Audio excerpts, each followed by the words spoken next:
এবার আলাদা মামলায় গ্রেফতার দেখানো হলো বাংলাদেশের ওয়ার্কার্স পার্টির সভাপতি রাশিদ খান মেনন, জাসদ সভাপতি হাসানুল হক ইনু ও সাবেক মন্ত্রী ডাক্তার দীপু মনি সহ 7 জনকে।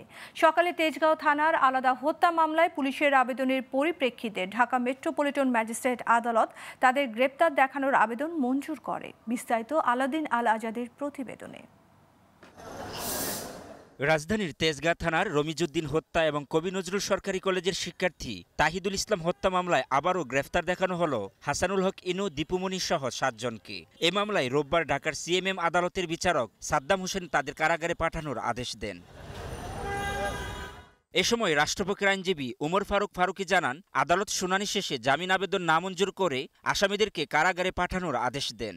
হাসানুল হক ইনু, ফারজানা রুফা এবং নুর ইসলাম সুজন, ডাক্তার দীপু মনি, আব্দুল্লাহ আল মামুন, এই 7 জনকে আজকে বিজ্ঞ আদালতের তদন্তকারী কর্মকর্তা তেজগাঁও থানা মামলা নম্বর 2924, এটি একটি হত্যা মামলা। এই হত্যা মামলায় আজকে আদালতে উপস্থাপিত করেন এবং এই মামলা তাদেরকে শুনানি দেখানো হয়।